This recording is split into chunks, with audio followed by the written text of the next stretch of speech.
Hey guys, welcome back for another month. Super excited to have you with me here. I guess if you are here with me, then you probably haven't quite gotten sick of the sound of my voice yet, which is fantastic news for me, and it is good news for you too, because we do have a lot of cool stuff to go over this month. March has been an absolutely cracking month for me. I hope it has been for you as always. I hope you're out there smashing your goals, because I know that I have, and I did want to share with you guys what's happened over the course of the last month. I have been super excited about the first point that I've got up on the board here, which is the Data Insights Running Club, which officially kicked off in March. Super stoked to see that happen. Earlier this month, we did have the first iteration of Running Club. We had 5 people show up for our first run. We did a 10K loop around the inaugural reservoir, and we've continued that pattern in the weeks since of running on a Sunday morning, which has been super encouraging to see, guys. For those of you that have run, I've really enjoyed spending time with you. I hope you continue to come. And for the community as a whole, I hope we continue to grow. I hope we continue to see great numbers show up, because I love running with people. I love getting to know people, and I love sharing the passion of running. And so super stoked that that's kicked off so well. What I'm going to do is we do have a Facebook group, and I will link it in the description below. That's where we organize our weekly runs. I reach out to people as well. I'm always open to suggestions for what runs you guys think we should do. We are sort of around that 15, maybe stepping onto 20-kilometer distance at the moment, and that will progress slowly throughout the year. But again, if you want to get involved, there's no requirement to all run together. There's no requirement to all be along the same speed. It's just about meeting people. It's about encouraging each other in our running. So whatever level you are, please join the group. Please come along to one of these runs. We'd be more than happy to have you on board.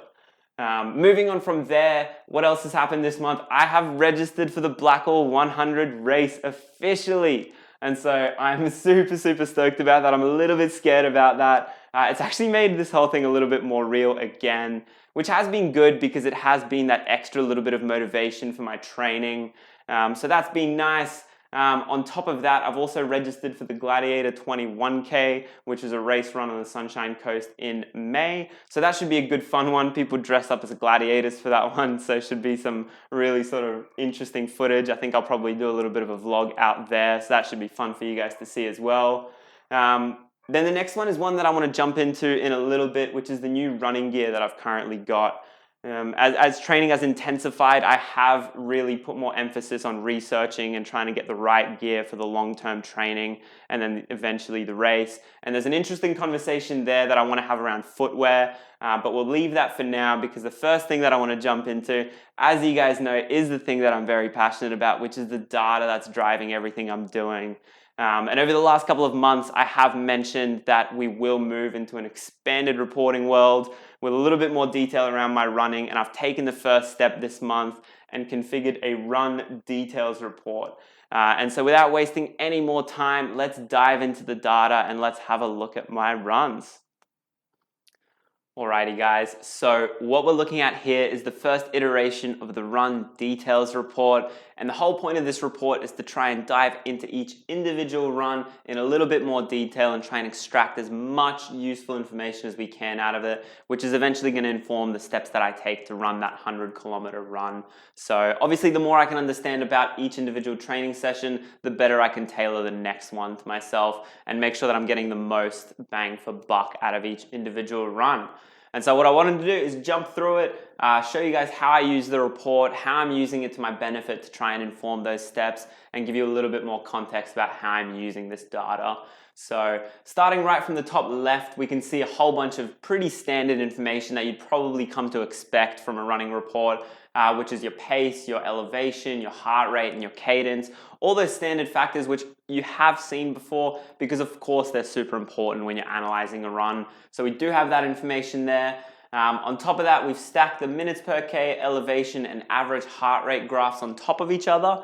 And that's because I think it provides a really quick insight into what happened over the run, sort of getting that view.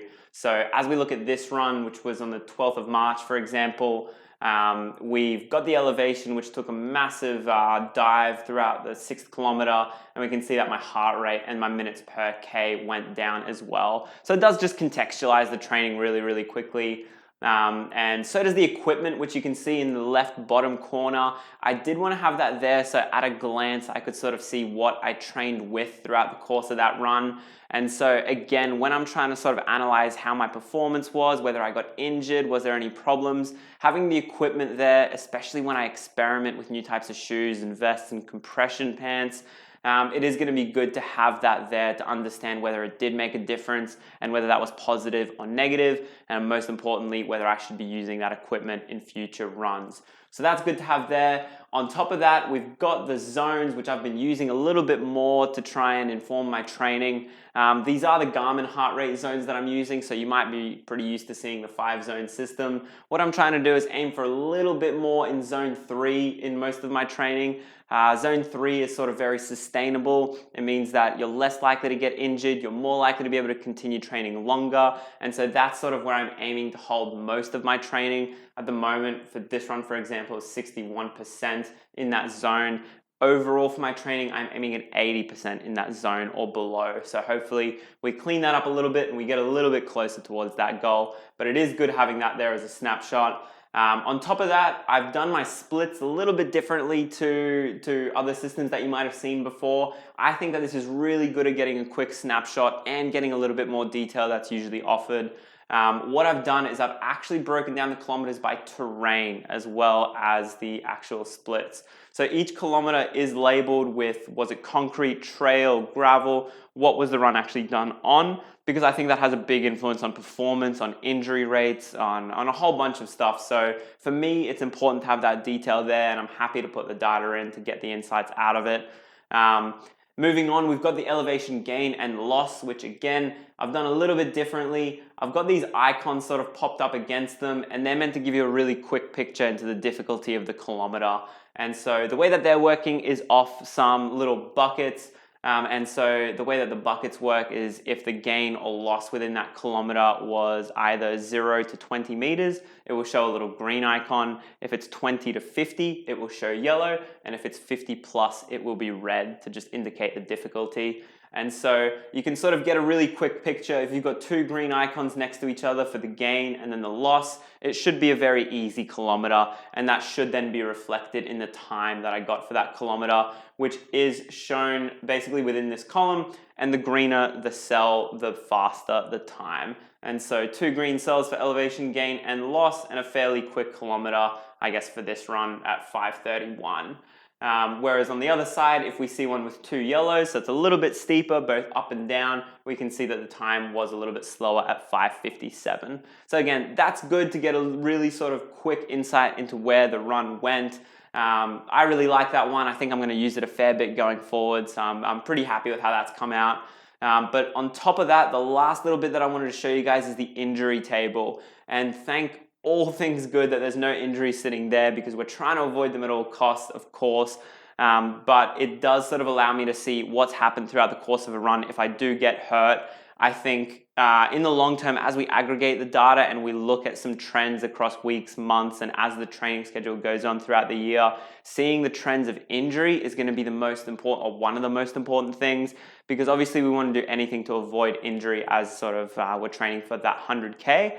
And if we can recognize trends, for example, if I'm constantly getting injured at the end of a week when I'm very tired, or at the end of a consistent lot of training over a few days, or a particular type of training that I'm doing, that's going to be very, very beneficial. So I'm very happy to have that there. That is the run details report. I hope that's given you a bit more context. It is completely interactive as well, so if you do want to check out a different run, for example, that one was on the 12th of March, but let's look through the list really quickly.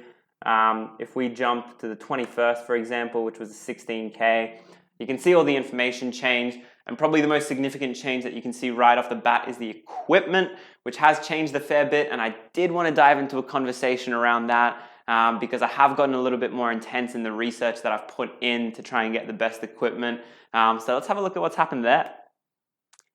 All right, guys, so as I mentioned, I have had quite a drastic change in the equipment that I've been using over the course of the last month, and I wanted to have the conversation here around why I did it, because I do think it is quite an interesting one. It has all been triggered by listening to this book here by Christopher McDougall. It's called Born to Run, and it was actually recommended to me by some random person that I met at Inaugural Reservoir. And I thank you for your recommendation if by some weird chance you ever do watch this, because it was a fantastic read. I encourage you guys all to go out and read it, listen to it, take it in however you take your books in. As my friends can attest, once I start talking about the narrative, I just don't stop talking. But I won't go into that today because you probably don't want to be here for the next 2 hours, even though I would happily talk about it for that long. But what this book is a huge proponent of minimalist footwear when it comes to running. And it actually talks about the detriment to the human body that the modern running shoe has been, and how it's introduced and exacerbated problems within our body that either weren't prevalent before or just weren't as, as significant a factor towards our injuries. And the bold claim that it makes that really stood out to me is that there's no peer-reviewed research to conclusively state that the modern running shoe improves performance and decreases the rate of injury over time. And to me, that was pretty confronting because technological advancement is something that I always hold in high regard. And when I see the latest advertisement or endorsement by an athlete for the latest running shoe, I always think that that's the peak of what we've invented or what we've developed, and that is the best option when it comes to running shoes. But this book takes the complete opposite approach, and it talks about us as a species and the way that we've evolved over time to be runners, to persistence hunt, to be able to run over long periods of time without running shoes, which were introduced to us by Nike in 1970. Obviously, we found ways of running before that, and we ran a lot more then than we do now. So there has to be some weight to the claims that are made in this book, but I did want to find out for myself, and so I did dive into a little bit of research myself. I will post the link to these papers below so you can fact check me if you'd like. But basically, this one here is a review of other journals, and it states exactly what's stated in the book, is that there's nothing conclusive to say that these new running shoes actually make a difference for the better. And in fact, I found a whole bunch of research to say that minimalist or barefoot running can provide the best benefit. And so in line with all that, I thought it's at least worth a go. I should experiment to see what works best for me. And so I've actually changed away from the Hawker Clifton 7, which is the polar opposite of where I've gone. You can see a super, super thick heel here, very, very cushioned, and it drops off in the forefoot here. A lot more classical design in terms of what we think of running shoes today. I've moved to the Ultra Superior 4.5, and the whole point of these is to be minimalist running shoes. So they're what's called zero drop, which means that the heel is at the same height as the forefoot, and they're very, very low cushion here. On top of that, the toe box you can see is really, really wide when you compare it to a normal shoe. And the whole reason that this shoe is built how it is built is to let your foot do the adjustments for you rather than having a shoe do them. And so basically what this book talks about as well, the book that I had in the previous slide, is the amount of nerve endings that we have as humans on the end of our feet. And the reason that we have them there is to be able to adjust our stance as we walk and as we run and as we take feedback from the ground to be able to adjust our form to what it naturally should be. Modern running shoes have that much cushioning that it doesn't really allow us to get that feedback, and so we don't correct our form as we should. And so even though the rate of injury in the short term might be decreased, in the long term we're really, really paying that price for not improving our form. So I'm hoping that those are a good long-term choice, and I'm pretty excited to see how I go running in them. I have been running for a couple of weeks and I have really, really enjoyed it. I can feel that there's a lot less cushioning, which of course is a little bit harder at the start, but it also means that there's a lot quicker change of pace, there's a lot quicker change of direction. I've really enjoyed that, so I'll let you guys know how I get on in the next few months. But on top of that, the last thing that I want to show you guys is the Solomon ADV Skin Set 12, which I recently purchased as well. Obviously, I'm going to need a hydration vest over the course of 100 kilometers, and I did my research to figure out what the best option was, and I got this one in the color red, which has been affectionately named Dweeby Red by one of my co-workers. But to you, my friends, I say, could a dweeb do this? Oh, I was really hoping I'd get that. Well, I was meant to show off some hands-free hydration. Didn't quite work out. So maybe it is dweeby indeed, but there is a reason why I got it in red, is the fact that I wanted to get it in black. As you guys know, I've done every single one of my vlogs in a black t-shirt. That's about as far as my fashion goes. So I wanted to go for a black vest as well. But of course, black attracts heat. So that could become problematic when I'm out on the trail. And I didn't want to give myself a disadvantage if I didn't need to. And so if this can make me 1% better, 1% less exhausted, then I'm all for the red, which is fantastic. And so I've started running with this. I've really enjoyed it. It is more difficult, of course, running with a vest than without. It does add a little bit of weight. It does add a little bit of I guess, extra restriction when it comes to breathing, depending on how tight you have it. But the adjustment on this is really, really fantastic. So you can sort of play around with it to find the right zone. That's pretty much everything in terms of equipment and where it's gone. So the last thing is to check out where we're going next month. So just lastly, guys, I did want to take you through a couple of the highlights that are coming up in April. And the first one is actually a little bit embarrassing because I've procrastinated this one a little bit too much. It should have happened in Feb, it should have happened in March, but I am making the commitment that it will happen in April, guys, is to apply for the Garmin API connection. And I have got there about time because it really is about time to do that. I will make the application to get that Garmin API connection done, which is just going to make reporting a whole lot easier for me and allow me to go a lot more in depth with the things that I'm looking at. The report that you saw today was exported data that I've imported into my own system, and I want to work smarter, not harder, and not continue to have to do that just to get reports out. That's also going to open up the opportunity for an aggregated running report that's just going to be quicker to build and easy to maintain. And that's going to be really cool building that report because, like I said before, it's going to allow me to recognize sort of long-term trends over the course of my training rather than pigeonholing a view into a specific run. I want to be able to recognize performance and injury and I guess energy and just rates of training over a whole lot of time. So that's going to allow me to do that, which is going to be fantastic. And then the last one, this one relates to the Data Insights Running Club as well, is I'm thinking in April we'll go out and we'll do a section of the Blackall 100 course. Throughout the course of the year, I want to get out there. I want to sort of learn what the course is going to be like in October. And so I'm thinking that we take out a 25-kilometer block. Haven't planned it yet. Probably going to happen towards the end of April or mid-April. So if you are within the area, or if you do want to come for that, it is a bit of a hike to the Sunshine Coast, but it's going to be a fantastic run. So I will post details about that in the Data Insights Running group. And again, I'll leave the link to that below in the description. Guys, thank you for listening. Thank you for sticking in there for another vlog. I hope that you guys go smash your Aprils. That's what I'm going to go do. So enjoy the month.